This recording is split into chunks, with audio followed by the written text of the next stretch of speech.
Bonjour à tous et bienvenue sur les ondes de Radio Foggeek sur YouTube. Nous allons vous présenter aujourd'hui un nouveau comics qui est sorti ce mois-ci en mai 2019.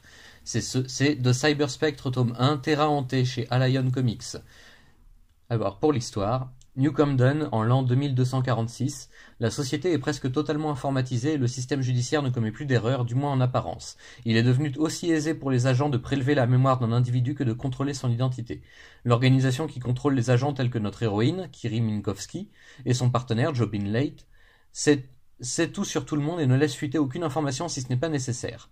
Malheureusement, la ville est sous tension depuis quelque temps, car un mystérieux criminel assassine les agents les uns après les autres en se jouant des failles du système, réputé pourtant infaillible, et en montant les proies les unes contre les autres.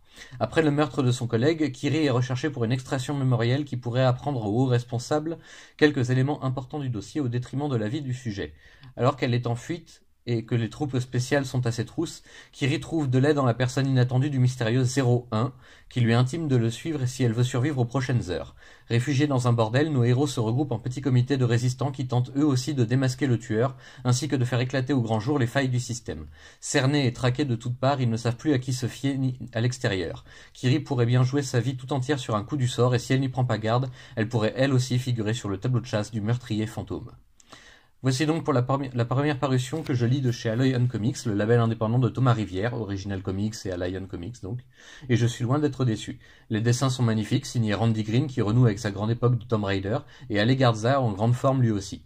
Les couleurs chaudes et attirantes sont l'œuvre d'Oracle, tandis que le scénario a un brin fouillis par moments, il faut le dire, est signé Richard Hems. Que dire de plus sur cette série sans vous spoiler davantage? Il faut la lire, elle mérite l'investissement selon moi, et je remercie Original Comics et Allion d'avoir mis la main sur cette petite perle des studios indépendants Scout Comics.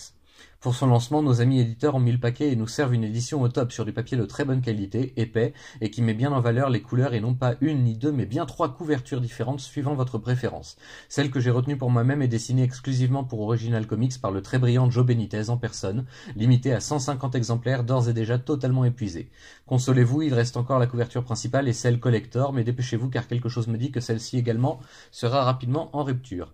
Donc pour conclure, une série indépendante, fraîche et futuriste, de la science-fiction se réclamant de Blade Runner ou de Ghost in the Shell, et qui vaut le détour, même si on ne va pas se mentir, c'est un peu difficile de rentrer dedans au premier abord, il faut laisser le premier chapitre arriver en douceur, pour que les choses se clarifient un peu, mais pas trop. C'est un tome 1, donc si tout se passe bien, il devrait y avoir un tome 2, un de ces jours chez Allion, je l'espère, et avec le même niveau d'exigence et de qualité, cela va de soi. Bonne trouvaille et bonne surprise que je vous conseille vivement. Merci à tous d'avoir écouté, et bonne lecture, et à la prochaine.